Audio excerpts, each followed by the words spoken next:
जो मुख्तलिफ कंपनीज में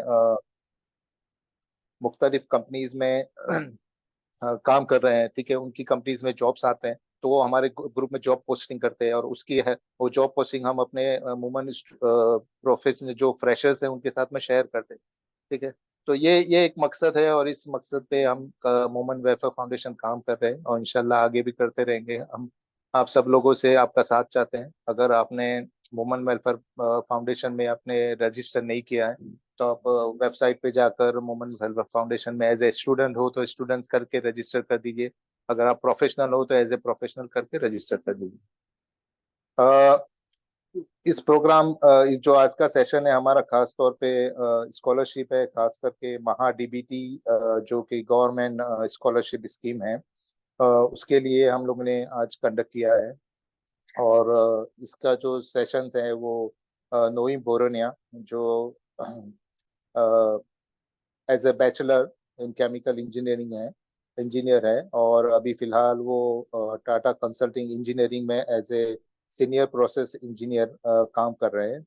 और नोईम काफ़ी अरसे से एमडब्ल्यूएफ में जुड़े हुए हैं, और उन्होंने काफ़ी हेल्प की है स्टूडेंट्स की, और सेशंस में खास तौर पे स्कॉलरशिप के लिए उन्होंने काफ़ी हेल्प की है। और एमडब्ल्यूएफ की एक टीम है, स्कॉलरशिप टीम, उसके भी एक मेंबर है।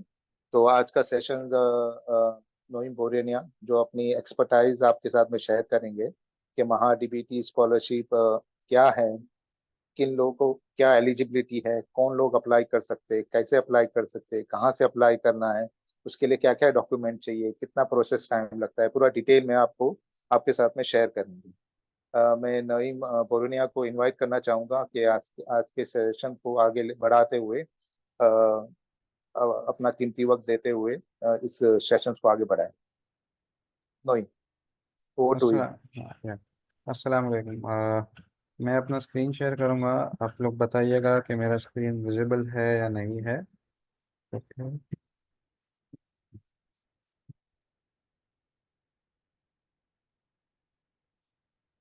मेरा स्क्रीन विजिबल है। जी, अभी तक नहीं दिखा मुझे। हाँ, अब दिख रहा है। ओके। ओके, तो पहले तो मैं बता दूं कि ओके, आफ्टर देन हमें अप टिल देन हम जैसे तैसे हमारे फैमिली मेम्बर्स हमें पढ़ा देते हैं। दे पे स्कूल फीस, वो सब हो जाता है। जब हम 11th 12th में आते हैं तब भी मोस्ट ऑफ द जो कोर्सेज हम ऑप्ट करते हैं वो गवर्नमेंट एडेड होते हैं। तो उसकी भी फीस कहीं कहीं ना कहीं मैनेजेबल होती है बहुत से लोगों को, बहुत से फैमिलीज को।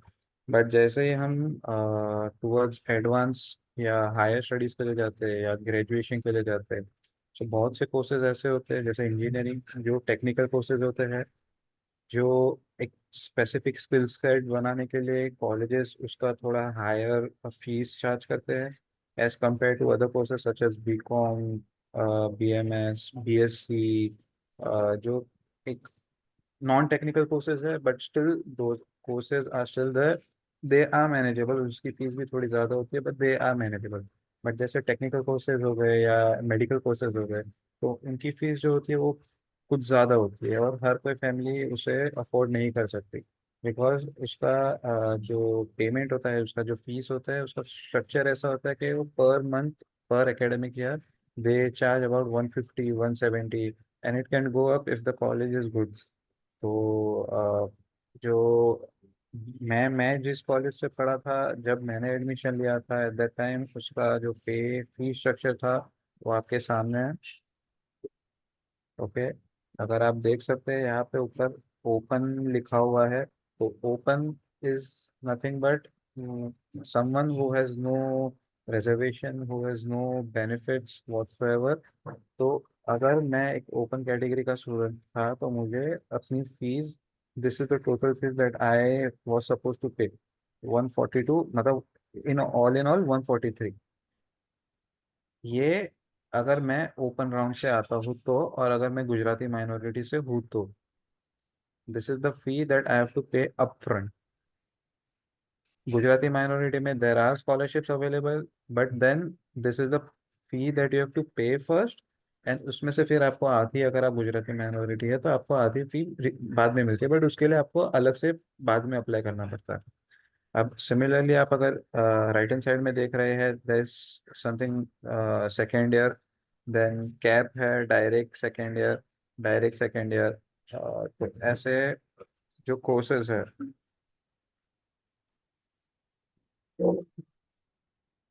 यहाँ पे 6379 दिख रहा है, तो this is the amount, this is the fee that I paid. You see 142 क्या होता है और 79 कितना होता है, इट इज 50% का रिडक्शन हो जाता है। तो अगर 142 का आप कैलकुलेट करें ओवर 4 ईयर्स, तो वो अबाउट होता है 7 या 8 लैक्स के आसपास होता है वो, 6-7 लैक्स के आसपास उसका अमाउंट होता है। सो आपको उसकी हाफ अमाउंट पे करनी है for technical course. Similarly medical courses में भी आपको बेनिफिट्स मिलता है। मुझे ज़्यादा टेक्निकल कोर्स का पता है क्योंकि आई डिड माई इंजीनियरिंग है, मैंने उसको माई सेल्फ उसको ये किया था, बेनिफिट लिया था उसके लिए। तो अभी ये स्कॉलरशिप हमें पता है कैसे मिलती है, स्कॉलरशिप मिलती है, बट कैसे मिलेगी, कौन से डॉक्यूमेंट्स होने चाहिए, क्या प्रोसीजर होता है, कब हो आपको उठ के मतलब सब डॉक्यूमेंट्स को प्रिपेयर करना है, कैसे क्या करना है, उसका अभी मैं तरीका आपको बता दूँ। अभी जब मैं एडमिशन के लिए गया, उससे पहले मैंने एंट्रेंस एग्ज़ाम दी, ऑब्वियसली। मैंने MHCET दी, जो अभी हर कोई बच्चा देता है, राइट। तो MHCET में कैसा था कि उसके लिए भी यू नीडेड सर्टेन डॉक्यूमेंट्स।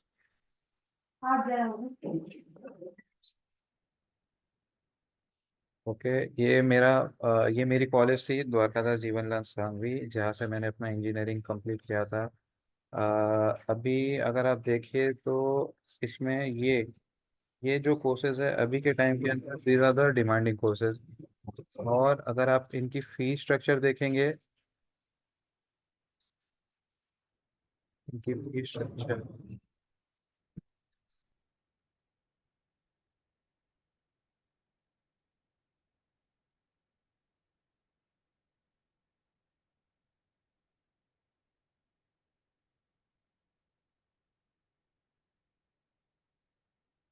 अभी जो इनकी लेटेस्ट फी स्ट्रक्चर है वो इतनी है।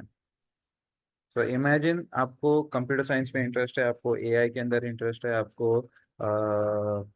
बहुत से डिफरेंट कोर्सेज है जो मैंने बताया, उसमें आपको इंटरेस्ट है, बट आपको पे कितना करना पड़ रहा है पर पर एकेडमिक ईयर?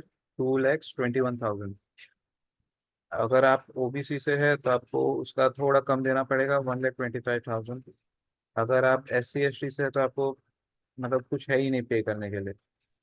सो इस तरीके से आपको इतना पे करना पड़ रहा है to get your education, which not every family can afford. But being a minority community, being a community which is covered under OBC, हमें ये सारी बेनिफिट्स मिल सकती है हाफ द प्राइस में। बट इसका तरीका क्या होता है वो हम देख लेंगे। अभी डॉक्यूमेंट्स क्या क्या लगते हैं फॉर गेटिंग एडमिशन। एडमिशन्स के लिए सबसे पहले तो आपको अपना बेसिक एड्रेस, ये सब तो होना ही चाहिए, जैसे आधार कार्ड हो गया, पैन कार्ड हो गया, लिविंग सर्टिफिकेट हो गई कॉलेज की, वो सब डॉक्यूमेंट्स तो होते ही है। बट उसके अलावा मेजर डॉक्यूमेंट्स क्या क्या होते हैं? मेजर डॉक्यूमेंट्स जो होते हैं,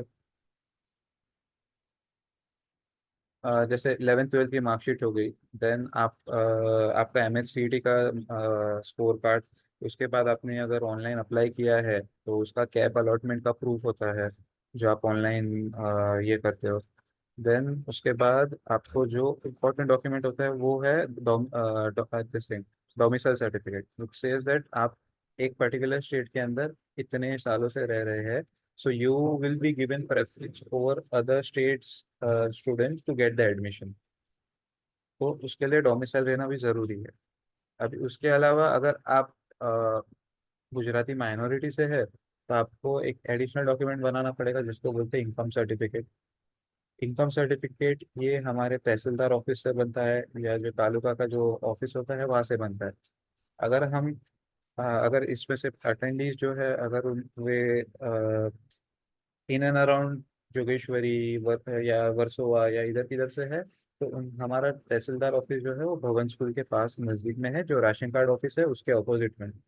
अगर स्टूडेंट्स को नहीं पता तो उनके पेरेंट्स को पता होगा। जैसे ही आप टेंथ की आपकी एग्जाम हो जाती है, बहुत से लोग छुट्टी बनाने के उसमें मूड में चले जाते हैं, बट उनको ये पता नहीं होता कि जैसे ही एडमिशन होगा तब डोमिसाइल सर्टिफिकेट, 11th 12th के एडमिशन में भी डोमिसाइल सर्टिफिकेट की ज़रूरत पड़ती है। तो बहुत से लोग जब एडमिशन प्रोसीजर चालू होता है तब उठते हैं, और इसकी जो लाइन है वो बहुत लंबी लगती है। लाइक और दिन के अंदर वो खाली 50 से 60 एप्लीकेशन फॉर्म सब एक्सेप्ट करते हैं। तो अगर आप उन 50 या 60 में आपने सुबह से लाइन लगाई और आपको नहीं मिला, तो फिर वो इशू हो जाता है। तो उससे बेटर ये है कि जब भीड़ ना हो या ज़्यादा लोग ना जाए तब आप अपना एप्लीकेशन कर दीजिए उसमें डोमिसाइल सर्टिफिकेट के लिए। वो आप अपने लिए बेटर होता है।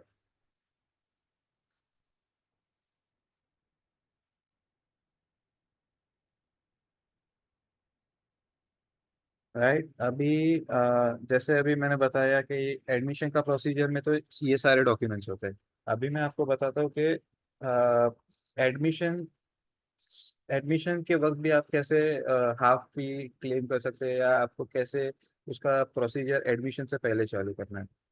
जैसे ही अपना 10th हो गया, you proceed with making your domicile certificate, तो आपका एक डॉक्यूमेंट बन जाता है। अब तब पता लगा दीजिए कि आपके कौन से डॉक्यूमेंट्स के अंदर इश्यूज है। जैसे नाम गलत हो गया, या किधर एज गलत है, या किधर एड्रेस अपडेट नहीं हुआ है। ऐसी सारी अपने डॉक्यूमेंट्स के अंदर इश्यूज आइडेंटिफाई कीजिए। आइडेंटिफाई करके एक एक डॉक्यूमेंट को क्लियर करने की कोशिश कर दीजिए। अप टिल आप अगर डिग्री के एडमिशन के प्रोसीजर तक आप जब तक आते हो, तब तक आपके सारे डॉक्यूमेंट्स क्लियर होने चाहिए। और जैसे ही आपने एडमिशन लिया, अभी एडमिशन लेते वक्त कैसा होता है कि एक प्रोसीजर होता है विच एवरी कॉलेज फॉलोज। उसमें अभी सबसे पहले अगर आपने इंजीनियरिंग के अंदर एडमिशन लिया है, तो इंजीनियरिंग के एडमिशन एक प्रोसीजर के थ्रू होता है जो एंट्रेंस एग्जाम के बाद ही होता है। जैसे अगर आपने सीईटी दी है, कॉमन एंट्रेंस टेस्ट, ये टेक्निकल एजुकेशन के लिए ये मस्ट है। आपने ये दी, अभी इसके बाद आपका रिजल्ट डिक्लेयर होगा। रिजल्ट डिक्लेयर होने के बाद आपको एडमिशन का प्रोसीजर चालू हो जाए। तो अभी टाइमलाइन ऐसे होते हैं। अभी लास्ट ईयर 2023-20 मतलब ये करंट ईयर का जो एकेडमिक ईयर है उसका प्रोसीजर जो है वो जून में स्टार्ट हो गया था। तो जून में तो स्टार्ट हो ही गया था। और जून में जैसे ही स्टार्ट होता है वैसे सारा डॉक्यूमेंट वेरिफिकेशन ये सब चीज़ें होती है। तो अगर आप तब उठेंगे डॉक्यूमेंट बनाने, तो आपका एडमिशन नहीं हो पाएगा आसानी से। तो उससे एडमिशन जो ईयर के अंदर आपको एडमिशन लेना है, उस ईयर के एडमिशन से पहले ही आपको सारे अपने डॉक्यूमेंट्स रेडी रखने पड़ेंगे। अभी बेसिक डॉक्यूमेंट्स कौन से हैं एडमिशन के लिए, वो आप कोई भी जो जो कॉलेज के अंदर आपको एडमिशन लेनी है, उस कॉलेज के वेबसाइट को जाके सर्च कीजिए। उसमें कहीं ना कहीं एडमिशन प्रोसीजर में आपको लिस्ट ऑफ डॉक्यूमेंट्स रिक्वायर्ड मिल जाएंगे। अभी इसमें अगर आप देखें लिस्ट ऑफ डॉक्यूमेंट्स रिक्वायर्ड, तो ये क्या बताते हैं ये जो ऑल कैंडिडेट्स जो है वो हर कैंडिडेट को ये डॉक्यूमेंट मस्ट। अब जैसे फाइनल कैप अलॉटमेंट लेटर, अभी जैसे कैप अलॉटमेंट होगा, कैप अलॉटमेंट के पहले भी आपको कुछ डॉक्यूमेंट्स रेडी रखने पड़ेंगे to get into the CAP allotment. जैसे डोमिसाइल सर्टिफिकेट, एसएससी का सर्टिफिकेट, एचएससी का सर्टिफिकेट। तो वो डॉक्यूमेंट्स आपको कैसे पता चलेंगे? वो आपको जाना है स्टेट कॉमन एंट्रेंस टेस्ट के वेबसाइट पर, और वहाँ पे आपको देखना है नोटिफिकेशन या होम पे उन्होंने एक पर्टिकुलर डॉक्यूमेंट का सेट अपलोड किया होता है कि कौन कौन से डॉक्यूमेंट आपको रखने हैं रेडी। वैसे अगर आप जाओगे, अगर आपके वो सब डॉक्यूमेंट्स रेडी है, आपका एडमिशन हुआ। अभी एडमिशन के टाइम पे कैसा होता है कि बहुत सी जो कॉलेजेस है वो आपको अपफ्रंट, जब एडमिशन के दौरान जो उनके फी स्ट्रक्चर है उस हिसाब से आपके पास से टोटल फी ले लेंगे। अभी फॉर एग्जांपल अगर आप इसमें है गुजराती लिंग्विस्टिक माइनॉरिटी में, जिसको GCLM बोलते हैं, तो आपको अपफ्रंट वो 2,21,000 डिमांड करेंगे। बट देन आपको ये जो स्कॉलरशिप का बेनिफिट है वो आपको ओवर अक्टूबर नवंबर के पीरियड में आपको जो मैं बताऊंगा प्रोसीजर, उसमें आपको अप्लाई करके आप रिफंड क्लेम कर सकते हैं फ्रॉम गवर्नमेंट। अभी उसका प्रोसीजर कैसा है वो मैं आपको थोड़ी देर में बताऊंगा। बट कुछ कुछ अभी जैसे ओबीसी का हो गया, ओबीसी का भी आपको उतना ही अमाउंट, रिड्यूस अमाउंट है, बट जितना अमाउंट बताया गया है उतना अमाउंट आपको फुल पे करना पड़ेगा। अभी ये आपने पे कर दिया, आपका एडमिशन हो गया, आपने सारे डॉक्यूमेंट्स दे दिए, HSC लिविंग सर्टिफिकेट, माइनर ये डोमिसाइल सर्टिफिकेट, देन आधार कार्ड, देन अगर आप गुजराती माइनॉरिटी से तो आपको एक एफिडेविट देना पड़ता है, देन माइनॉरिटी का एक क्लेम देना पड़ता है। मतलब पेरेंट में से कोई एक पेरेंट गुजराती होना चाहिए। और अगर किसी को नहीं पता है कि उसका क्लेम कैसे देते हैं, तो मोमिन नगर के अंदर हमारा एक मोमिन समाज है, मोमिन एसोसिएशन, समाज एसोसिएशन। तो दे ऑल्सो गिव अ समाज सर्टिफिकेट, जिसमें एक प्रोफोमा देते हैं कि this person belongs to the linguistic minority, मतलब जो गुजराती स्पीकिंग माइनॉरिटी है। तो वो सारे चीज़ें मिलती है। अगर आपके पास ओबीसी है तो आपको ओबीसी का सर्टिफिकेट होना ज़रूरी है। उसके साथ साथ नॉन क्रीमी लेयर होना ज़रूरी है, ओबीसी वैलिडिटी होना ज़रूरी है। तो और अगर आप ईबीसी के स्टूडेंट है तो आपको, ईबीसी के कैंडिडेट है, मतलब आपकी फैमिली की इनकम लेस देन 1 लाख या जो स्पेसिफाइड अमाउंट है उससे कम है, तो आपको इनकम सर्टिफिकेट बनानी पड़ेगी जो 8 लाख है, कि आपके पेरेंट्स, दोनों पेरेंट्स की इनकम कंबाइंड 8 लाख के बिलो है। फिर सेम चीज़ डोमिसाइल सर्टिफिकेट आपको देना पड़ेगा, और photo copy of ration card number है। तो ये सारी चीज़ें आपको सब रेडी रखनी है। अभी आते हैं कि महाडीबीटी क्या चीज़ है। महाडीबीटी पहले स्कॉलरशिप के कैसा होता था, जो एप्लीकेशन प्रोसीजर है, it was not streamline. Streamline in the sense, उसका डेट कभी निकलता था, उसका फॉर्म्स फॉर्म्स में क्या डॉक्यूमेंट डिमांड करेंगे वो किसी को नहीं पता था। सो वो हर साल चेंज होता रहता था, और किधर भी ट्रैक करने का कोई एक पर्टिकुलर जगह नहीं थी। मतलब पहले कोई और वेबसाइट का नाम है, अभी कोई और वेबसाइट है, 3 4 साल हो गए कुछ और वेबसाइट हो गई। बट अभी क्या किया है सरकार ने, कि एक ही पर्टिकुलर वेबसाइट पे आपको सारे एजुकेशन के पोस्ट मैट्रिक, जिसको स्कॉलरशिप बोलते हैं, वो सारे स्कॉलरशिप का बेनिफिट एक ही वेबसाइट पे आपको, एप्लीकेशन भी एक ही पे करना है, ट्रैक भी एक ही उस पे करना है, अगले साल भी उसी चीज़ पे आपको बस खाली अपना एकेडमिक ईयर का इंफॉर्मेशन अपडेट करके वही पुराने लॉगिन पासवर्ड से आपको आगे फॉरवर्ड करना है। तो इसमें इन्होंने आसानी कर दी है। अभी इसका कैसा है कि आप पहले, अगर आप स्टूडेंट है जो 10th में है या 12th में है इस साल, तो आपके पास अगर छुट्टी है, 2 3 दिनों की छुट्टी है, तो एक दिन आपको डेडिकेट करना है, आपको वेबसाइट पे जाना है, लॉगिन आईडी पासवर्ड बनाने हैं, और इसको एक्सप्लोर करना है कि किस तरीके से ये वेबसाइट काम करती है, क्या चीज़ें लगेगी, कौन सा डॉक्यूमेंट है, मुझे कौन से स्कॉलरशिप में मैं एप्लीकेबल हूँ। क्योंकि being a Muslim and being a Gujarati minority, हमारे पास दो ऑप्शंस होते हैं। एक, या तो मुस्लिम माइनॉरिटी की स्कॉलरशिप्स हमारे पास होती है, और या तो लिंग्विस्टिक माइनॉरिटी की स्कॉलरशिप्स हमारे पास होती है। दोनों I think under same scholarship scheme आते हैं, बट नंदलेस आपको स्कॉलरशिप्स मिल सकती है। तो आप पहले क्या करोगे, आप जाके इस पे लॉग इन कर लो। अभी मेरे पास पहले पुराना लॉगिन ऑलरेडी है, तो मैं बस खाली साइन इन करूंगा, राइट।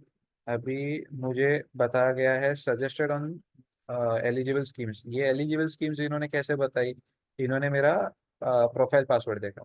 प्रोफाइल पासवर्ड कैसे, क्योंकि मैंने उसको अपना प्रोफाइल अपडेट किया था यहाँ पे।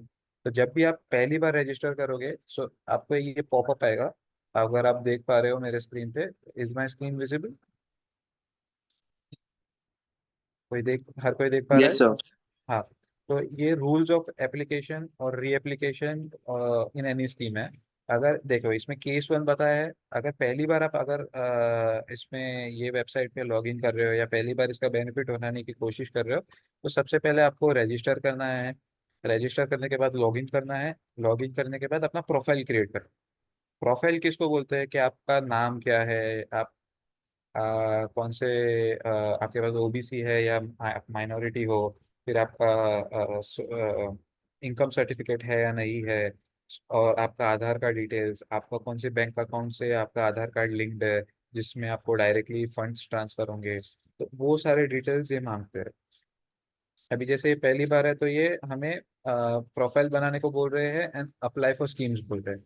सो इफ वी सी, अगर पहली बार अगर किसी ने इसको खोला है पहले में आके उनको ये विंडो दिखेगा। उसमें आधार नंबर पूछता है, name, email ID, number, date of birth, then SSC के details, religion details, caste details, then caste detail, जो आपके पास अगर कास्ट सर्टिफिकेट है तो उसका नंबर, उसका आईडी, उसको अपलोड करना। तो वो सारी चीज़ें ये पूछते हैं।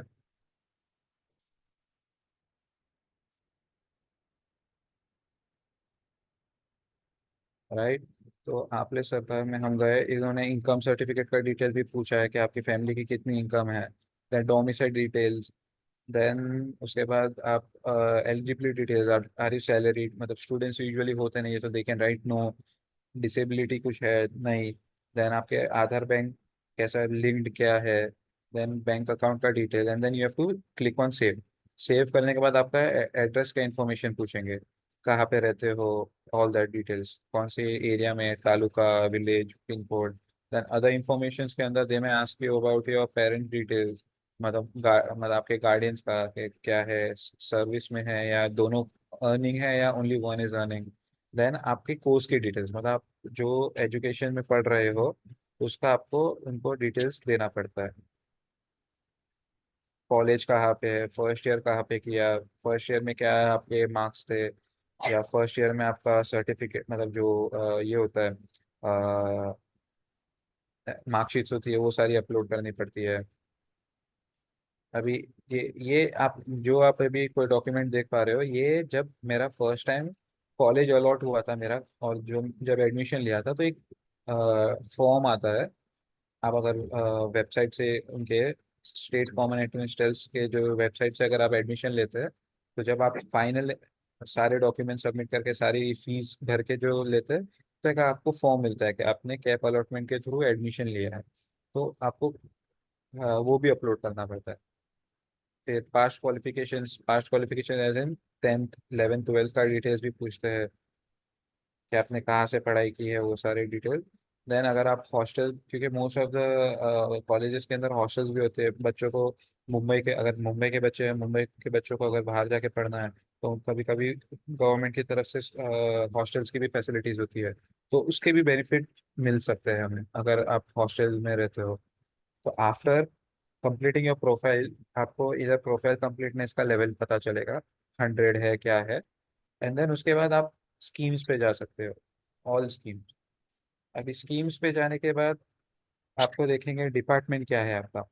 अगर देख सकते हैं department agriculture, disability, art, higher education, medical education, technical education के अंदर सारे इंजीनियरिंग, डिप्लोमा ऑफ इंजीनियरिंग, सारी चीज़ें आ जाती है इसमें। राइट। फिर हम्म। इसमें अलग अलग ये भी है। अभी देखिए माइनॉरिटी डेवलपमेंट है, अगर ओबीसी है तो ओबीसी का है, अगर स्पोर्ट्स के इसमें है तो स्पोर्ट्स का है, सोशल जस्टिस भी होता है। तो अगर आप माइनॉरिटी चूज करते हैं एंड स्कीम का नाम सिलेक्ट करते हैं, 3 स्कीम्स अवेलेबल है।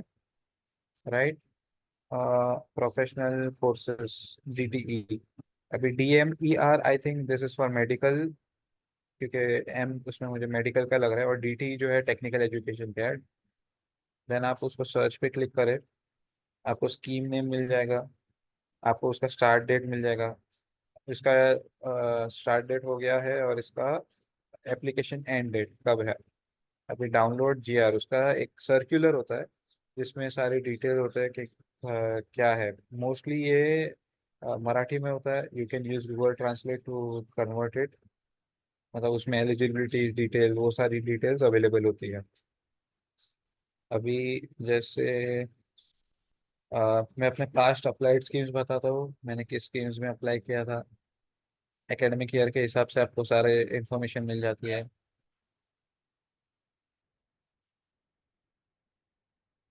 2023 मैं पास आउट हुआ था 2020 एंड 2021, तो मैं उसका सर्च करके आपको दिखा दूँ। Approved schemes, rejected schemes, fund dispersed, 2019 and 2020।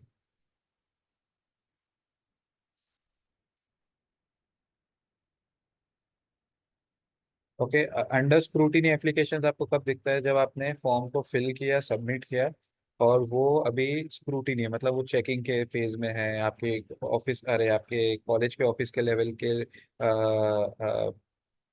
Teachers या जो उधर ऑफिस में अटेंडेंस होते हैं वो चेक करते हैं कि सारे डॉक्यूमेंट्स बरोबर है या नहीं है या कुछ मिसिंग है, तो वो स्क्रूटिनी के अंदर होता है, तो तब आपको उसका इंफॉर्मेशन मिलेगा।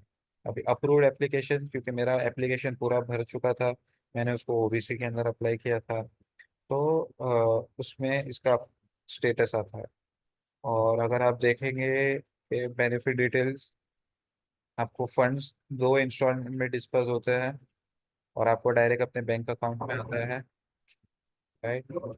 ये जो है, ये इंस्टीट्यूट स्टेटस लिखा हुआ है वो डायरेक्टली इंस्टीट्यूट को जाता है, और जो फंड डिस्पर्स जो है वो आपको आपको मिलता है। स्टूडेंट जो ये मोस्टली जो एप्लीकेशन फ़ी होती है फॉर यूनिवर्सिटी की, जो एप्लीकेशन फ़ी होती है जो स्टूडेंट्स को पे करनी पड़ती है वो है। और ये 29, अगर आप बोलोगे कि ये तो हमें नहीं मिल रहा, बट आपको हाफ फी के तौर पे वो ऑलरेडी समझो बेनिफिट मिल गए, बट ये आपको डिस्पर्स करना है इंस्टीट्यूट को, सो दैट उनको हाफ पैसा मिले और हाफ पैसा आप भर रहे हो। क्योंकि अगर आपकी 1 लाख फीस है तो 50,000 यू हैव टू पे and 50,000 the government will pay the institute. तो ये ऐसे काम करता है। अगर आपको मेरा फॉर्म फॉर्म भी बता देता हूँ मैं। ये मेरा फॉर्म था। ये आधार का जो डॉक्यूमेंट पे जो फोटो होता है वो आता है। देन वो सारे डिटेल्स आ जाते हैं जो आपने अपने प्रोफाइल में भरे हैं, राइट। सारा इंफॉर्मेशन आ जाता है, फिर आपको यही यही फॉर्म आपको डाउनलोड करना है और अपने ऑफिस में जाके देना होता है। मैं उसका भी प्रोसीजर बताऊंगा कि कैसे होता है, क्या होता है, कब आपको चेक करना चालू करना है, कब आपको फॉर्म्स भरने हैं, कब आपको डॉक्यूमेंट लाके अपने ऑफिस में सबमिट करना है। ओके, तो ये हो गया हमारा। ये आपने स्कीम अप्लाइड किए, my scheme applied, all schemes.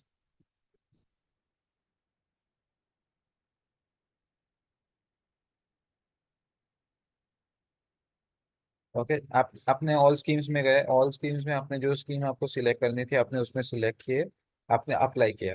Apply किया इन द सेंस आपने प्रोफाइल तो ऑलरेडी भरा हुआ था, आपने जो स्कॉलरशिप के अंडर अप्लाई किया है, राइट। मैं करके दिखाता हूँ।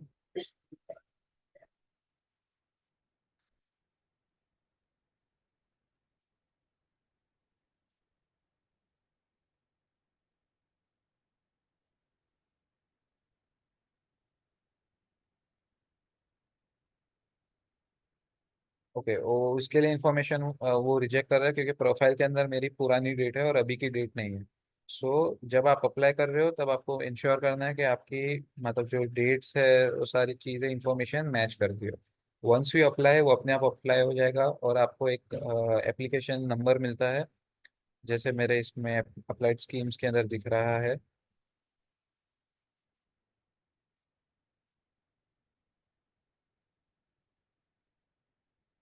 जैसे ही एप्लीकेशन आईडी होती है वैसे ही आपको एक एप्लीकेशन आईडी आएगी। फिर आपको जो आपका फॉर्म है वो आपको दिखने लगेगा। जैसे आप इस पे एप्लीकेशन आईडी पे क्लिक करेंगे वो हाइपर लिंक होता है, आप फॉर्म मिलता है, आप उसको प्रिंट कर सकते हैं। नाउ प्रिंट के साथ साथ आपको सारे डॉक्यूमेंट्स भी अटैच करने हैं। डॉक्यूमेंट्स आपको किधर मिल जाएंगे? डॉक्यूमेंट्स की डिटेल आपको ऑल स्कीम्स के अंदर मिल जाती है कि कौन कौन से डॉक्यूमेंट्स आपको लेने हैं। तो अगर आप स्कीम के डॉक्यूमेंट्स को भी अगर आप देखेंगे, डिक्लेरेशन फॉर्म,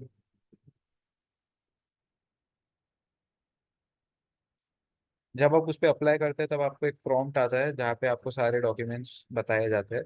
बट नंदरलेस हमने एमडब्ल्यूएफ की टीम ने एक डॉक्यूमेंट कोलेट किया है, कोई कौन कौन से मेजर डॉक्यूमेंट्स आपको पूछे जाते हैं फॉर अप्लाइंग टू स्कॉलरशिप्स।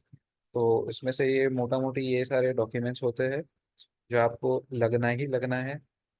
आपको ये जो नीचे के डॉक्यूमेंट्स है, required only for OBC, required only for OBC, required only for OBC, ये उन खाली उन स्टूडेंट्स के लिए एप्लीकेबल है जिनके पास ओबीसी सर्टिफिकेट है, उसका वैलिडिटी सर्टिफिकेट है, तो देन उनका ओबीसी के अंदर हो सकता है। वरना then you have to choose, either choose open or either choose minority. तो मोस्टली आप माइनॉरिटी चूज करिए and then proceed with that.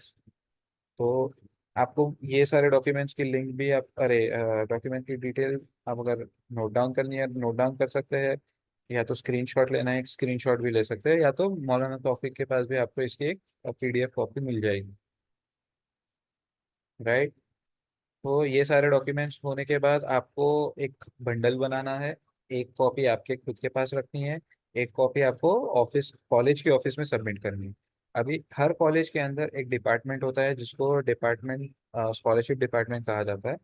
तो उनका काम ये होता है कि वो हर साल आपको, स्टूडेंट्स को इन्फॉर्म करते हैं कि ये तारीख को अभी हमारा कॉलेज का एप्लीकेशन चालू होगा। बिकॉज हर कॉलेज कैसे होती है, they collect the forms from their student. Student से फॉर्म कलेक्ट करने के बाद वो खुद उनको चेक करते हैं कि सारे डॉक्यूमेंट्स उन्होंने अटैच किए हैं या नहीं किए हैं। एंड सारे स्टूडेंट्स का फॉर्म कलेक्ट करने के बाद वो फिजिकली जाके उसको, जो स्कॉलरशिप के डिपार्टमेंट की, महाराष्ट्र गवर्नमेंट की जो ऑफिस होती है, वहाँ पे जाके सबमिट करते हैं या तो कुरियर करते हैं। एंड देन वहाँ पे अगेन उन लोग अपने तरीके से चेक करते हैं। देन अगर कुछ डिटेल, अगर कुछ मिसिंग होता है डॉक्यूमेंट, या किसी डॉक्यूमेंट में क्लैरिटी नहीं होती है, तो देन वो आपका या तो क्लेम रिजेक्ट पे डालते हैं। पहली बार अगर वो रिजेक्ट हुआ तो उसका मतलब ये नहीं है कि आपको स्कॉलरशिप नहीं मिलेगी, आपको रिजेक्शन का रीजन फाइंड आउट करना है। उसमें वेबसाइट के अंदर रिजेक्शन का रीजन भी बताता है।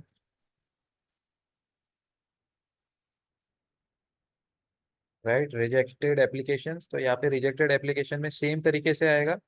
एंड जैसे अप्रूव्ड के केस में आता है, एंड आपको सारी डिटेल्स भी बताएंगे कि क्यों आपका डॉक्यूमेंट रिजेक्ट हुआ, कौन सा डॉक्यूमेंट मिसिंग है, या कौन से डॉक्यूमेंट के अंदर आपको वापस से रीसबमिट करने की ज़रूरत है। तो उसमें भी आपको पता लग जाता है। तो अभी देखिए, ये हम लोग के कॉलेज का ये एक सर्कुलर था जो August, on the month of August चालू हुआ था। मतलब ये जो स्कॉलरशिप का जो टाइम पीरियड होता है, जो कॉलेजेस स्टार्ट करते हैं, इट वेरीज फ्रॉम सितंबर, अक्टूबर, नवंबर। ये 3 महीने में कभी ना कभी वो महाडीबीटी के पोर्टल के थ्रू, या महाडीबीटी के पोर्टल पे भी आपको उसके एप्लीकेशन डेट पता चल जाएगी। बट आपके कॉलेजेस कब उसको सबमिट करने वाली है, कब उसको कलेक्ट करने वाली है, उसका दे देमसेल्व्स एक नोटिस या एक सर्कुलर कॉलेज के नोटिस बोर्ड पे लगाते हैं। अभी स्टूडेंट्स को ये ध्यान में रखना जरूरी है कि हर एक कॉलेज का एक नोटिस बोर्ड होता है जो स्पेसिफिकली स्कॉलरशिप के उसके रीजंस के लिए होता है। और ये कई बारी इंडिविजुअल फ्लोज, जो जहाँ पे फ्लोज होते हैं, जहाँ पे स्टूडेंट्स की क्लासेस होती है, वहाँ पे नहीं होता है। बट जहाँ पे आप फीस भरते हो, या नीचे जो ऑफिस डिपार्टमेंट होता है, कई बार वो नोटिस बोर्ड पे भी वो साइड में कोने में लगा हुआ रहता है। तो आपका स्टूडेंट, एज अ स्टूडेंट आपका काम यह है कि आप जब टाइम आ जाए, या अगस्त हो जाए, या हफ्ते में एक बार, you have to visit the notice board, check the क्या कुछ नया आया है, या दो तीन दिनों में जाके, या 2-3 दिनों में नहीं, मतलब वो लाइक अ वीक, और उसके टाइम के अंदर आपको जा जाके या तो इंक्वायरी करनी है या तो खबर रखनी है। तो जैसे ये एक हमें सर्कुलर आया था कि स्टूडेंट्स का मतलब क्या प्रोसीजर कब चालू हो रहा है, कौन कौन से डॉक्यूमेंट्स है जो आपको लेने हैं। जैसे यहाँ पे देख रहे हो आप, डीटी कैप अलॉटमेंट लेटर जो फाइनल एडमिशन के टाइम पे मिलता है। एप्लीकेशन फॉर्म तो मांगा ही है उन्होंने, एफिडेविट भी मांगा है। राइट। देन इनकम सर्टिफिकेट के बारे में बात की है इन्होंने। Then ration card, declaration certificate of parent. मतलब एक डिक्लेरेशन बोलने बोलते हैं कि इफ यू हैव, क्योंकि गवर्नमेंट अगर 3 से ज़्यादा बच्चे होते हैं तो देन फोर्थ किड को you do not have a scholarship benefit, वैसा भी होता है। तो आपको वो भी डिक्लेरेशन साइन करके डालना होता है। उसका आपको मिल जाता है ऑनलाइन, या तो महाडीबीटी की वेबसाइट पे आपको उसका डाउनलोड करने का डाउनलोडेबल फॉर्मेट मिल जाता है। मार्कशीट अगर आपका रिन्यूअल है, मतलब रिन्यूअल एज इन आपने पिछले साल भी अप्लाई किया था और आप इस साल भी वापस से अप्लाई कर रहे हो, तो पिछले साल की मार्कशीट भी लगती है। अगर फर्स्ट टाइम कर रहे हो तो फर्स्ट टाइम आपको डिग्री की कोई मार्कशीट नहीं लगेगी। फिर देन डोमिसाइल सर्टिफिकेट, आधार, बैंक का डिटेल्स, मतलब क्योंकि आधार बैंक जिस बैंक अकाउंट में आपको फंड्स ट्रांसफर करने हैं उसका डिटेल्स भी आपको देना पड़ता है। कॉलेजेस का अलग अलग फॉर्मेट होता है, हमें हमें ये फॉर्मेट में उन्होंने देने बोला था। देन आधार कॉपी होती है, रिसिप्ट, फी रिसिप्ट होती है। अगर कास्ट सर्टिफिकेट एप्लीकेबल है तो कास्ट सर्टिफिकेट भी आता है। और जो भी डॉक्यूमेंट्स महाडीबीटी पे वो पर्टिकुलर स्कीम के लिए अप्लाई किए हो तुमने, तो वो डॉक्यूमेंट्स को भी अटैच करना है। जैसे एक लाइट बिल भी they usually ask for address proof. फिर वैसे दो तीन एक्स्ट्रा डॉक्यूमेंट्स भी दे रिक्वेस्ट। पैन कार्ड भी कभी कभी मांग लेते हैं, तो वो डॉक्यूमेंट्स को भी आपको अपलोड करना पड़ता है। राइट। ये मैंने तो पिछले साल मेरे मेरे सालों की फी रिसिप्ट थी वो। Then, हाँ, आप अपने तहसीलदार ऑफिस में जाके देखिए कि आपको जो डॉक्यूमेंट्स चाहिए उन डॉक्यूमेंट्स के लिए कौन से डॉक्यूमेंट्स लगेंगे। राइट। राशन कार्ड, उत्पन्न इनकम सर्टिफिकेट के लिए आपको पेरेंट्स का या तो आईटीआर फॉर्म लगता है, या तो टीडीएस सर्टिफिकेट लगता है, या अगर वो सैलरीड नहीं है, मतलब बिजनेस इनकम है, तो देन एक एफिडेविट भी लगता है। इट डिपेंड्स, हर साल कुछ ना कुछ नया चेंजेस होते रहते हैं। तो बेहतर ये है कि आप जो तहसीलदार ऑफिस है वहाँ पे जाइए, इंक्वायरी करिए, एंड देन आप एप्लीकेशन करिए। उधर उधर आप अगर जाएंगे तो बाहर एजेंट्स भी मिल जाते हैं आपको, आपको सारा प्रोसीजर भी बता देते हैं। या तो कोई कोई कुछ अमाउंट चार्ज करके आपको सर्टिफिकेट को फॉर्म फिलिंग एंड ऑल भी कर देते हैं। ये तो हो गया। देन एक फर्स्ट, अगर आपने एक बार फॉर्म सबमिट कर दिया है अपने ऑफिस के अंदर, ऑफिस में फॉर्म सबमिट करने के बाद आपको यहाँ पे एक एप्लीकेशन को आपको उसका स्टेटस मिलेगा, तो आपको बस खाली चेक करते रहना है कि सबमिट हुआ या नहीं हुआ। इवन मैसेजेस भी आते हैं कि जब सबमिट हो गया तो आपको टेक्स्ट मैसेज आएगा। जो नंबर आपने यहाँ पे ऐड किया होगा प्रोफाइल के अंदर, वही नंबर पे आपको अपडेट्स भी आते रहेंगे। फिर कुछ कुछ एक दो महीनों बाद जब आपका सारा क्लियर हो जाता है, देन फर्स्ट इंस्टॉलमेंट डिस्पर्स होता है। फिर सेकेंड टर्म के अंदर सेकेंड इंस्टॉलमेंट डिस्पर्स होता है। वैसे ही वैसे करके आपको पूरा स्कॉलरशिप का अमाउंट मिल जाता है। तो इसी तरीके से स्कॉलरशिप्स को अप्लाई करना है। महाडीबीटी की स्कॉलरशिप के लिए एमडब्ल्यू ने एक छोटा सा डॉक्यूमेंट कोलेट किया है कि किस तरीके से रजिस्ट्रेशन करनी है, लॉगिन स्टेप क्या है, प्रोफाइल कैसे क्रिएट करते हैं, स्कीम्स के अप्लाई करना है तो वो कैसे करते हैं। तो वो सारी चीज़ें थोड़ा बहुत हमने कवर किया है हमारे पीडीएफ डॉक्यूमेंट के अंदर। आपको बता दूं, अगर आप जोगेश्वरी एरिया या वर्सोवा या केडब्ल्यू वेस्ट वार्ड में अगर आप है, तो आपका इनकम सर्टिफिकेट कैसा बनता है, ये इनकम सर्टिफिकेट का डिटेल है, जहाँ पे सारे मतलब कौन से डॉक्यूमेंट आपने सबमिट किए वो मराठी के अंदर आपको पता चलता है। देन आपका नाम के बारे में डिटेल कि आपने नॉन क्रिमिनल के लिए ये इनकम सर्टिफिकेट बनाया है, या एजुकेशन के लिए या मेडिकल रीजंस के लिए बनाया है, to avail government benefits for medical facility. Education होगा तो एजुकेशन लिख के आ जाएगा। यहाँ पे उत्पन्नाचा दाखला नॉन क्रिमिनल बनाने के लिए लिया है ऐसा लिखा हुआ है।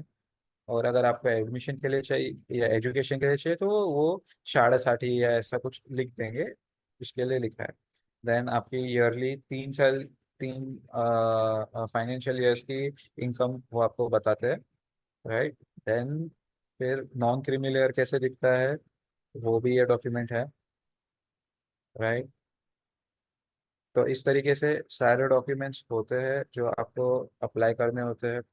अभी आपको कौन से डॉक्यूमेंट की कब जरूरत पड़ेगी वो कैसे जानना है, तो जैसे ही अपना 10th होता है, first thing first what you have to do is, आपको जो कोर्स के अंदर एडमिशन लेना है तो आप कॉलेजेस ढूंढना चालू करोगे।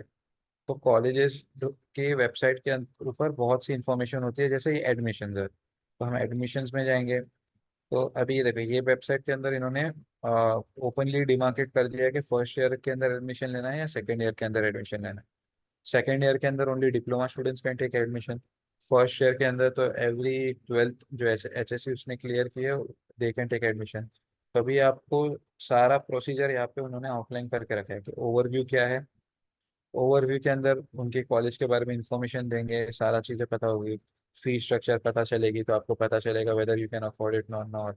अगर अगर नहीं कर सकते हैं तो देन स्कॉलरशिप्स तो ऑलरेडी है। देन स्कॉलरशिप्स के लिए तुम्हें अलग से महाडीबीटी की वेबसाइट पे जाना है। तो जैसे ही आप इसकी कॉलेज की वेबसाइट पे गए तो आपको एलिजिबिलिटी क्राइटेरिया, डॉक्यूमेंट्स सारी लिस्ट मिल जाती है। तो आपको इस हिसाब से अपने डॉक्यूमेंट्स को प्रिपेयर करना चालू करना। उसके प्रोसीजर के अंदर आपको पता चलेगा आपके कौन से डॉक्यूमेंट सही है नहीं है। वो सब होने के बाद आपको एडमिशन जो होता है, किस तरीके से एडमिशन होता है, कौन सी वेबसाइट से एडमिशन एडमिशन के फॉर्म सबमिट करते हैं, कॉलेजेस के लिए अप्लाई करते हैं, आपको वो चीज़ें सर्च करनी है। इंजीनियरिंग के पॉइंट ऑफ व्यू से हर एक साल में, जैसे ये आपको 2023 दिख रही है, वैसे ही अगर अगले साल होगा तो ये 2024 होगा, तो वेबसाइट अपडेट हो जाती है। बट नंदलेस डॉक्यूमेंट्स और प्रोसीजर मोर और लेस सेम होते हैं, खाली डेट्स और तरीका वेरी होता है। तो आपको उधर जाके डॉक्यूमेंट्स देखने के कौन कौन से डॉक्यूमेंट्स लगेंगे आपको एडमिशन के लिए। तो अगेन आपको उसमें पता चलेगा कि सारे डॉक्यूमेंट्स मैंने कवर किए हैं या नहीं किए हैं, और उस हिसाब से आप अपने डॉक्यूमेंट्स को अपडेट करते रह सकते हैं। तो इसी तरीके से आपको स्कॉलरशिप्स के लिए अप्लाई करना है। महाडीबीटी करके वेबसाइट है। पोस्ट मैट्रिक के लिए स्कॉलरशिप है, मतलब post matric as in 10th के बाद जितने भी कोर्सेज होता है, जैसे 11th 12th के लिए भी कुछ कुछ स्कॉलरशिप्स है। तो आप उसमें भी अपने, अगर कोई भाई बहन है या कोई रिश्तेदार है तो उनको भी आप ये रेकमेंड कर सकते हैं कि आप देखिए आपको कौन से स्कॉलरशिप्स के लिए आप एलिजिबल हो, उस हिसाब से देन जो डॉक्यूमेंट्स पूछे जाते हैं उस हिसाब से then you can apply for the दो scholarship as well. Pre matric के भी स्कॉलरशिप्स है, but I have never applied for them. उसके लिए अलग अलग ये है, मतलब इन्होंने अभी फिलहाल के लिए ये खाली महाडीबीटी पोस्ट मैट्रिक स्कॉलरशिप्स के लिए रखा है। दूसरे चीज़ों के लिए दूसरे वेबसाइट्स उन्होंने अपडेट की है।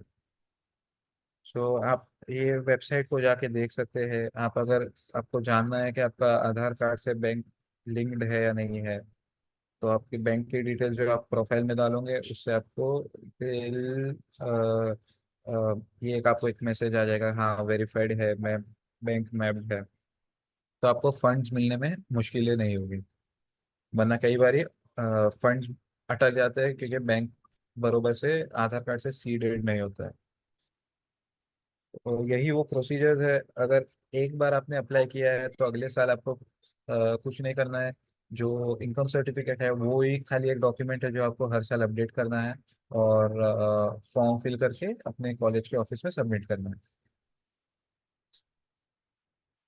तो रिकरिंग अगले साल अगर आप आते हो तो आपको खाली प्रोफाइल अपडेट करना है अपना, क्योंकि आपने एक साल ऑलरेडी कंप्लीट किया है, तो आपको प्रोफाइल अपडेट करना है। आपको नई तरीके से एक इनकम सर्टिफिकेट बनानी है। और तीसरी चीज़ है आपको अपना फॉर्म सबमिट करना है, सारे डॉक्यूमेंट्स लेने हैं और अपने ऑफिस में सबमिट करना है। जितने साल का कोर्स है उतने साल के लिए आपको इसको रिपीट करना है, और अल्हम्दुलिल्लाह आपको बेनिफिट्स मिल जाएंगे। अगर किसी को अभी कोई कुछ डाउट है या कुछ पूछना है तो the floor is open for question and answer.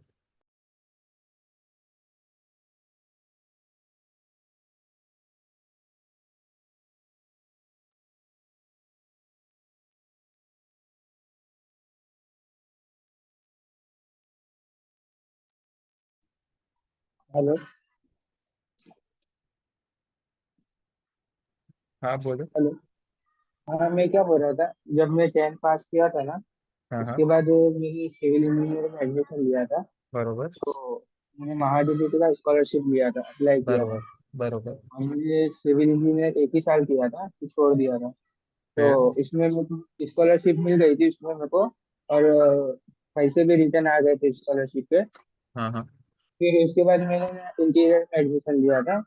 तो ओके। इंटीरियर फर्स्ट ईयर हो गया मेरा, अभी सेकेंड ईयर चालू है। तो अभी स्कॉलरशिप ले सकता हूँ मैं? देखिए, लेने के लिए आप ले सकते हैं, बट देन आपका आपने एडमिशन कौन से कैटेगरी में लिया, मतलब ओपन में लिया या माइनॉरिटी में लिया, या वो कॉलेज के अंदर माइनॉरिटी कुछ स्टेटस है या दे रिकग्नाइज दैट। सेकेंड थिंग है कि आपने एडमिशन के। ओपन में लिया। हाँ। ओपन में लिया था। ओपन में लिया था तो then it is difficult, but आपको एक बार अपने स्कॉलरशिप डिपार्टमेंट में, जो कॉलेज का जो डिपार्टमेंट होता है उसमें जाके आप इंक्वायरी करिए कि मैंने ऐसे ओपन में लिया था, तो अगर मुझे स्कॉलरशिप का अभी बेनिफिट लेना है तो हमारे कॉलेज के अंदर क्या प्रोसीजर है। ओके। देखिए, it depends on college to college. अभी हमारे इसमें कैसा है कि अगर आप ओपन में आपने लिया है बट आपको बाद में पता चलता है कि ये बेनिफिट्स थे, तो हम यूजुअली कैसे करते थे, हम हमारे स्कॉलरशिप के डिपार्टमेंट में जाते थे, पूछते थे कि whether I can be eligible. वो बोलते थे हो सकते हैं, बट आपको इंक्वायरी करनी पड़ेगी कि एक क्लास के अंदर सीट्स होती है, कुछ सीट्स अलॉटेड होती है, समझो 50 सीट्स अलॉटेड है, तो 10 seats will be reserve for minority, 10 seats किसी और के लिए, बाकी सीट्स ओपन के लिए, वैसे होता है। तो बहुत से केसेस के अंदर कैसा होता है कि एंड तक एक या दो सीट बाकी रह जाती है, राइट। एक या दो ओके। सीट ऐसे या तो ओपन की बाकी रह जाती, अरे माइनॉरिटी, गुजराती माइनॉरिटी की रह जाती है, या ओबीसी की रह जाती है। और अगर आपके पास ओबीसी है या माइनॉरिटी, गुजराती माइनॉरिटी से आप बिलोंग करते हो, तो आप क्या कर सकते हो, उनको रिक्वेस्ट कर सकते हो, एक लेटर लिख सकते हो कि if you can change the my my category from open to minority, so it will be beneficial so that I can take benefit of the scholarship. अगर इफ दैट इज पॉसिबल आप try कर सकते हैं, मतलब मिलने में तो issue नहीं है, बट आप आपने ओपन अगर बताया है तो आपको एक बार आपके स्कॉलरशिप डिपार्टमेंट से एक बार कंकरेंस ले लेना चाहिए।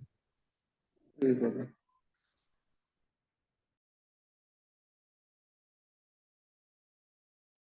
नोएम भाई, हेलो।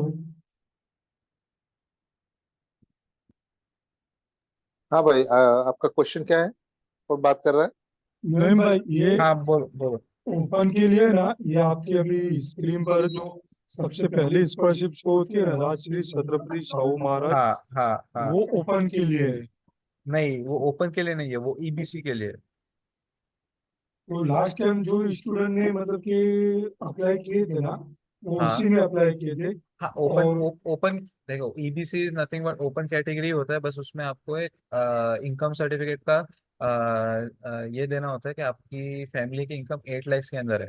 अगर 8 लाख के अंदर है तो आपको ओपन ओपन कैटेगरी में होते होते वो देन वो चेंज कर देते हैं, वो ओपन के लिए ही होती है, बट वो ईबीसी की कैटेगरी में उन लोग डिनोट करते हैं कॉलेज के अंदर स्कॉलरशिप्स इसके लिए। नहीं समझ गया, लेकिन हाँ। उन्होंने जो स्टूडेंट ने अप्लाई किया था, उसमें हम्म। से किसी ने मतलब कि 1.5 लाख का सर्टिफिकेट बनाया था, किसी ने 2.70 लाख का हाँ, सर्टिफिकेट वो बनाया था। वो जो भी उनका इनकम, जो भी डिटेल उन्होंने दिया रहेगा उस हिसाब से वो बन जाता है। हाँ, तो मतलब कि जो ओपन कैटेगरी वाले थे वो ये ईबीसी में मतलब कि अप्लाई कर सकते हैं, राइट? हाँ, मतलब हाँ, वही वही। बराबर। Okay okay. अच्छा, नोइम, और एक क्वेश्चन है, are these scholarship under MahaDBT applicable for students pursuing for BSc IT? If not, okay is there any other similar scholarship they can apply? ये क्वेश्चन है जुनेद दुक्का की तरफ से। ओके, इसका डिक्लेरेशन फॉर्म।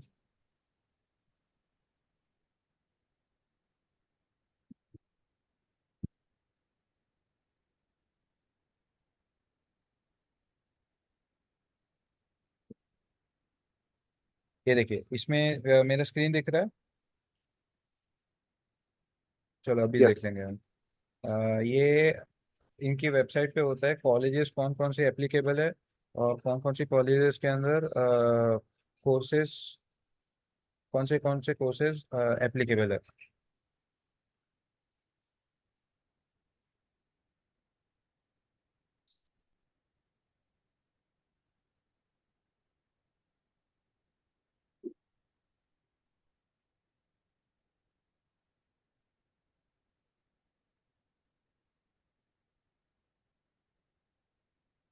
बीएससी आईटी ना, कोर्स नहीं।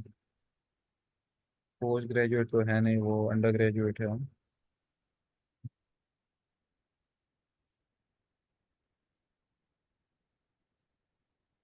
इंजीनियरिंग।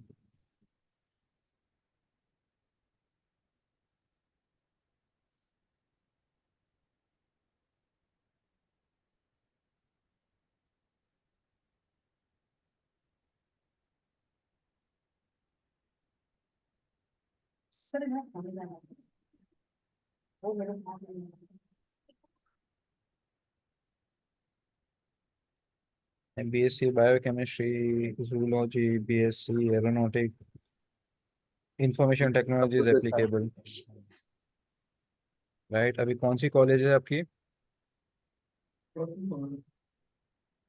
जुनेद, कौन सी कॉलेज के लिए आप देख रहे हो?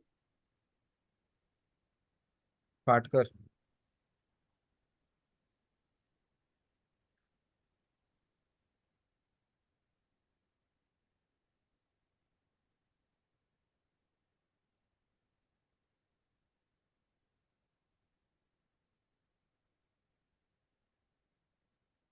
है, एप्लीकेबल है। आप अपने इसमें जाइए, क्या बोलते हैं, आपकी ऑफिस में जाइए, पूछिए, इंफॉर्मेशन निकालिए कि ये किधर है, स्कॉलरशिप कौन हैंडल करता है या कौन मतलब उसको ओवरलुक करता है। आप उनसे जाके बात कीजिए, आपको मिल जाएगा। BSc IT कवर्ड है।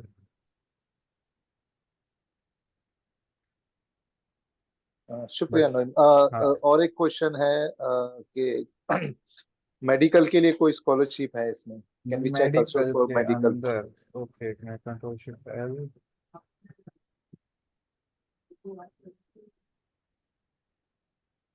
मेडिकल, मेडिकल का मेडिकल मुझे के लिए, हाँ मेडिकल के आइडिया लिए नहीं यानी है। स्पेसिफिक, हाँ स्पेसिफिक कोर्स के हेल्थ लिए आप देख हेल्थ रहे हो?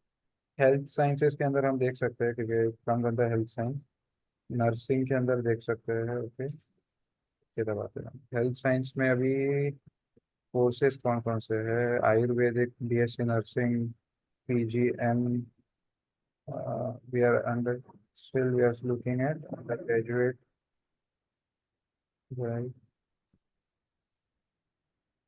Bachelor of medicine, MBBS। Right, applicable है महात्मा गांधी, DY पाटिल, उल्हास पाटिल। है MBBS के लिए भी एप्लीकेबल है, BUMS, BHMS एप्लीकेबल है। बट इसके लिए लेकिन अभी इसमें कौन, कितना कवर है होगा, कितना परसेंटेज दैट कवर होगा, दैट वो दैट इंफॉर्मेशन निकाल दैट सकते दैट वो इंफॉर्मेशन हमें कहाँ से मिलेगी? Department of agriculture, medical education, DMR schemes, 3 schemes है। एजुकेशन राजश्री शाहू महाराज जो EBC वाली है, देन EWS की एक है, और हॉस्टल मेंटेनेंस है। तो राजश्री छत्रपति शाहू महाराज के लिए अप्लाई कर सकते हैं। ये तो डिक्लेरेशन फॉर्म है, अप्लाई स्कीम।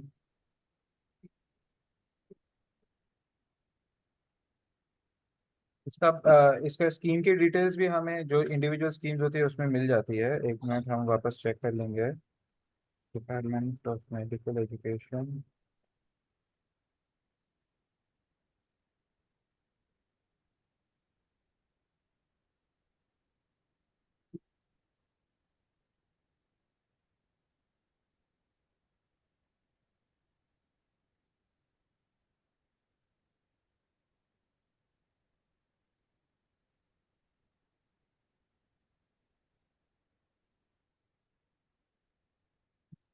आता था, डिटेल आता था। ये मैं एक बार इसको चेक करके वापस से बता सकता हूँ, बट है, मेडिकल स्कीम्स भी अवेलेबल होती है। अ, इसमें डिटेल्स आ नहीं रहा है, वरना यूजुअली आता था, एक पॉपअप आता था जब भी आप सिलेक्ट करो उसको, इन्फो इन्फो करके आता था।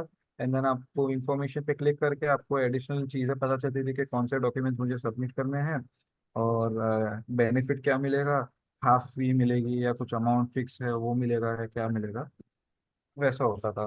तो उसको एक बार जो भी स्टूडेंट है उनको मौलाना तौफीक से कोऑर्डिनेट करने के लिए बोलिए, मैं उनको जो भी है इन्फॉर्मेशन ढूंढ के निकाल के मौलाना तौफीक को इंशाल्लाह सेंड कर दूंगा। जजाकल्ला।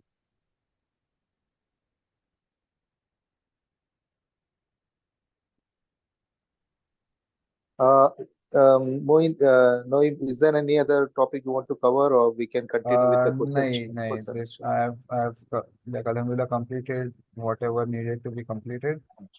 तो मुझे और अच्छा, कुछ नहीं है एक डिस्कस चीज करना। की तरफ मैं, एक चीज की तरफ मैं पूछना चाहूंगा कि ये जो प्रोसेस होता है उसमें किन चीजों पर ध्यान, खास तौर पर ध्यान देनी चाहिए जिसकी वजह से हमारा एप्लीकेशन रिजेक्ट ना हो या डिले ना हो? अगर आप सबसे थोड़ा पहले उसके जो बारे मैंने में बता सकते पहले भी फोकस किया कि even before your admission, even before your admission आपको इंश्योर करना है कि आपके सारे डॉक्यूमेंट्स में अपना नाम जिस तरीके से आपको चाहिए सही है। सारे डॉक्यूमेंट्स, मतलब जैसे बहुत से लोगों का मैंने देखा है कि बर्थ सर्टिफिकेट में डेट अलग होता है और बाकी डॉक्यूमेंट्स के अंदर खुदा जानता है कि कैसे अलग हो जाता है या कैसे नाम अलग हो जाता है। तो वैसे बहुत सी मिसमैचेस होती है। तो पहले तो वो सारी चीज़ों को आइडेंटिफाई करना है, उसे वक्त के पहले रेक्टिफाई करना है।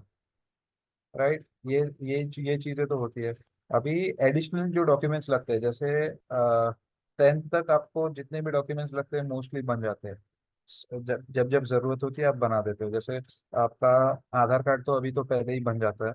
सेकेंड थिंग इज, आपको अगर बैंक अकाउंट खोलना होता है तो पैन कार्ड के लिए अप्लाई करना पड़ता है, तो पैन कार्ड भी पहले ही बन जाता है। देन ऐसे बहुत, फिर आधार राशन कार्ड भी पहले ही बन जाता है। तो ये सारे डॉक्यूमेंट्स तो होते हैं। बट देन एक ऐसा स्पेसिफिक डॉक्यूमेंट जो 10th, यूजुअली 10th के बाद ही बनता है, वो है डोमिसाइल सर्टिफिकेट। तो बहुत से पेरेंट्स क्या बोल के उसको रिजेक्ट, मतलब नहीं बनवाते हैं। इसकी क्या ज़रूरत है, हमें तो टेक्निकल में जाना नहीं है अभी। बट देन 11th 12th में माइंड चेंज होता है एंड देन उनको ज़रूरत पड़ती है कि नहीं, हमारे बच्चों को टेक्निकल एजुकेशन में डालना है। तो एट दैट टाइम फिर वो खड़े होते हैं एंड देन भागम दौड़ी होती है। तो उससे पहले आप डोमिसाइल सर्टिफिकेट मस्ट है। अगर आपको महाराष्ट्र के अंदर कोई भी ग्रेजुएशन या पोस्ट ग्रेजुएशन के इसमें एडमिशन लेना है तो डोमिसाइल इज अ मस्ट। तो डोमिसाइल सर्टिफिकेट पहले बनाना है। पहले बता दिया मैंने, डॉक्यूमेंट सब सही रखने हैं, डोमिसाइल सर्टिफिकेट बनाना है।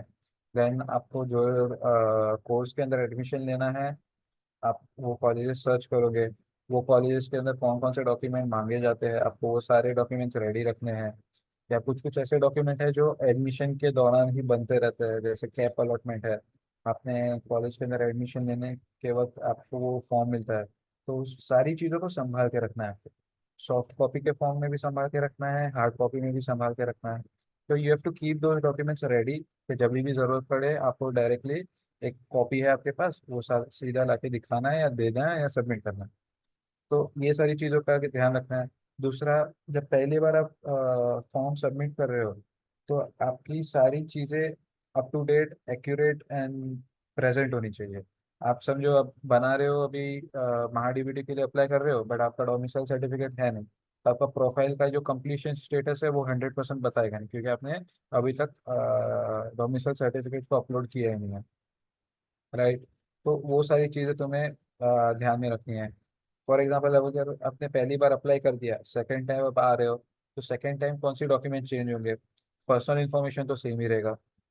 पर्सनल इन्फॉर्मेशन के अंदर एक जो चीज़ चेंज होगी that is going to be income certificate. Rest सब सही रहेगा, एक बस खाली इनकम सर्टिफिकेट नया बनेगा। कोई कोई तहसीलदार ऑफिस के अंदर इनकम सर्टिफिकेट 3 साल का बनता है, तो आपको कभी कभी 3 साल की छुट्टी हो जाती है। ये 3 साल तक आपको बनाना नहीं है, खाली एडमिशन के 1 साल बनाया था, वो 3 साल तक चलेगा, तो 2 साल और निकल जाएंगे। खाली लास्ट ईयर के अंदर हमें कुछ ना कुछ करके वापस से इनकम सर्टिफिकेट बनवाना है। तो वैसे भी काम हो जाता है। खाली 2 बार आपको बनाना होता है, तो खाली 2 बार ही आपको थोड़ा हेडेक लेना पड़ता है। अभी सेकेंड चीज, अगर एड्रेस चेंज हो रहा है तो आपका एक ऐसा एड्रेस होगा जिसपे सारे डॉक्यूमेंट बेस्ड होंगे, तो करस्पॉन्डेंस एड्रेस खाली चेंज होगा। देन अदर इंफॉर्मेशन के अंदर या करंट कोर्स डिटेल्स के अंदर आपकी, अगर आपने पहले फर्स्ट ईयर में थे, अभी सेकेंड ईयर में आए हो, तो फर्स्ट ईयर के जो मार्कशीट्स है वो अपलोड करनी है, और उसके डिटेल्स अपलोड करने के कितना मार्क्स आया क्या आया वो सब। और बाकी तो कुछ चेंज होगा नहीं। देन आप, चेंज क्या हुआ, आपका इनकम सर्टिफिकेट नया बना, इफ नया बना तो सेकंड, आप सेकंड ईयर में आए तो आपका एजुकेशन डिटेल्स अपडेट होगा। थर्ड, ओवरऑल आपका पास प्रोफाइल अपडेट हुआ। आपने एक नया प्रोफाइल का प्रिंट निकाला स्कीम को अप्लाई करने के बाद, आपने ऑफिस में जाके सबमिट किया। This is how it is going to go for the 4 years या 5 years, जो भी एडमिशन का मतलब कोर्स का ड्यूरेशन है, आपको वो कंप्लीट करना है। तो यही सारी चीज़ें हैं जिसमें आपको ध्यान रखनी है। You have to be aware कि आपको जो एडमिशन, जिस चीज़ के अंदर एडमिशन लेना है, कहाँ पे लेना है, उस मतलब कॉलेज के अंदर क्या क्या डॉक्यूमेंट्स यूजुअली मांगते हैं। या अगर डायरेक्ट कॉलेज में एडमिशन नहीं हो रहा है, स्टेट गवर्नमेंट के थ्रू हो रहा है, तो स्टेट गवर्नमेंट की वेबसाइट पे कौन कौन से डॉक्यूमेंट्स अपलोड करना है होता है हर साल, आपको वो एक डॉक्यूमेंट की लिस्ट बना के सब रेडी रखनी है, चेक लिस्ट, कि ये डॉक्यूमेंट हो गया, ये डॉक्यूमेंट हो गया, ये डॉक्यूमेंट हो गया, I have all the documents with me, अभी खाली मुझे फॉर्म भरना है। उस तरीके से अगर आप प्री प्लान करके सारी चीज़ें करोगे तो it will be easier for you. बस यही ओके, चीज़ बहुत है बहुत जो शुक्रिया। कवर करनी है। Thank you. अच्छा, ये ड्यूरिंग द सेशन नोइम ने कुछ डॉक्यूमेंट की लिस्ट बताई थी। हमारे पास उसके डॉक्यूमेंट का पीडीएफ है। जिन स्टूडेंट्स को वो पीडीएफ चाहिए, मौलाना तौफीक से कांटेक्ट कर ले। मौलाना तौफीक का कांटेक्ट, एमडब्ल्यूएफ ऑफिस का कांटेक्ट, वो जो ये इनविटेशन में, जो ये सेशन के इनविटेशन में सर्कुलेट किया था, उसमें आपको मिल जाएगा। और मैं सबको बताना चाहता हूँ कि ये लिस्ट मैंने अपने टाइम पे बनाई थी। तो इस लिस्ट में कुछ चीज़ें कम भी हो सकती है, ज़्यादा भी हो सकती है। आपको अगर पता चले कि कुछ चीज़ें इसमें इंक्लूडेड नहीं है बट आपने अपने प्रोसीजर के टाइम पे वो इंक्लूड की थी, तो आप मौलाना तौफीक को एक क्वेरी भेज सकते हैं। तो we can update this document up to the मतलब करंट डेट पे कि जो चीज़ें चल रही है उस हिसाब से we can update this document.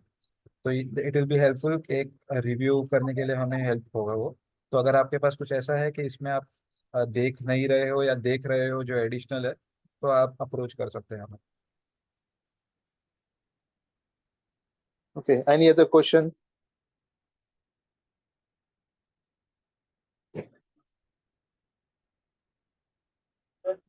Hello. जी, बताइए आपका क्वेश्चन क्या है? मेडिकल के स्कॉलरशिप। हेलो। आप आपका क्वेश्चन क्या है? मेडिकल की कॉलेजेस की लिस्ट चाहिए आपको? नई स्कॉलरशिप चाहिए मेरे को, मतलब अभी 2024 में नीट दोगे मैं तो उसको उसके पहले स्कॉलरशिप अप्लाई कर सकती हूँ। नहीं, ऐसे ऐसे नहीं होता है। आप जब कॉलेज के अंदर एडमिशन ले लेते हो उस टाइम पे आपका स्कॉलरशिप का आप एलिजिबिलिटी होती है। या तो आपको उस टाइम पे हाफ फी पे करनी पड़ती है और स्कॉलरशिप में उसका अमाउंट क्लेम करके कॉलेज को देना पड़ता है, या तो आपको एडमिशन के टाइम पे फुल फी पे करनी पड़ती है और लेटर ऑन स्कॉलरशिप के अंदर आपको उसकी जो स्कॉलरशिप अमाउंट है वो रीइंबर्स होता है। तो कुछ भी करो, आपको पहले एडमिशन लेना है एंड देन उसके बाद आपको स्कॉलरशिप का प्रोसीजर चालू करना है। अच्छा। अच्छा, ओबीसी कार्ड बनाना है तो कहाँ बनेगा? ओबीसी आप अभी जहाँ पे रहते हैं वहाँ पे तहसीलदार ऑफिस में आप इंक्वायरी करिए कि we belong to OBC category. हम हमारा यही ओबीसी है, महाराष्ट्र गवर्नमेंट के हिसाब से we are covered in as per Maharashtra government हम कवर्ड है। तो हमें कैसे बनाना है, किस तरीके से बनाना है, आपको उधर से फॉर्म मिल जाएगा, आपको प्रोसीजर पता चल जाएगा। तो उस तरीके से आप ओबीसी का सर्टिफिकेट बनवा सकते हैं। आप अच्छा। डिटेल में ओबीसी के लिए आप मौलाना तौफीक से भी कांटेक्ट कर सकते हो। वो आपको डिटेल में बताए, उसके लिए कुछ रिक्वायरमेंट है, कुछ क्राइटेरिया है। अगर आप मैच करते हो उस क्राइटेरिया में तो ही ओबीसी आपको ओबीसी आपको बन मिल सकता है। सकता है, वरना इट इज डिफिकल्ट। तो आप एक बार मौलाना तौफीक से आप मुखातिब होकर उनसे पूछ सकते हैं कि क्या क्या ओके। डॉक्यूमेंट्स है या कौन से क्राइटेरिया हमें मैच करना है। हाँ, जजाकल्ला। और किसी को कोई क्वेश्चंस?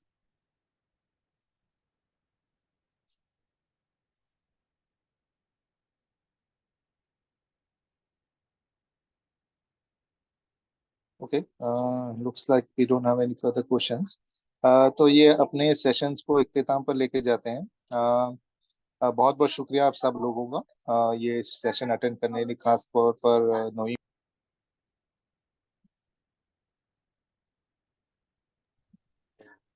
छुट्टी के दिन। उम्मीद है कि इससे सबका फायदा हुआ होगा। और मेरी एक गुजारिश है कि आपके जो फ्रेंड्स हैं, जो टेक्निकल या मेडिकल में स्टडीज कर रहे या करने वाले हैं, आप उनको भी इस महा डीबीटी स्कॉलरशिप के बारे में बताइए। अगर वो एलिजिबल है तो वो अप्लाई करे, और कुछ उनको हेल्प चाहिए तो वो मौलाना तौफीक से कांटेक्ट कर सकते हैं एमडब्ल्यूएफ ऑफिस में। और अगर आप एज ए स्टूडेंट्स हो, अगर आपने अभी रजिस्टर नहीं किया है एमडब्ल्यूएफ की वेबसाइट पर, आप जाके रजिस्टर कर दीजिए, ताकि फ्यूचर में आने वाले प्रोग्राम और सेशंस के लिए हम आपसे कांटेक्ट कर पाए। और हम लोग ने एक व्हाट्सएप ग्रुप भी बनाया स्टूडेंट्स का। अगर आप उस व्हाट्सएप ग्रुप में एडेड नहीं हो तो उसके लिए भी मौलाना तौफीक से आप कांटेक्ट करके अपना जो कांटेक्ट नंबर है वो ऐड करवा लीजिए, ताकि जो लेटेस्ट सेशंस है और जो वेबिनार्स हैं और जो लेटेस्ट अपडेट्स आ रहे हैं स्कॉलरशिप रिलेटेड और दूसरे सेशन से रिलेटेड, तो वो आप तक पहुंच सके। इसी के साथ मैं देखता हूँ कुछ क्वेश्चंस आ रहे हैं।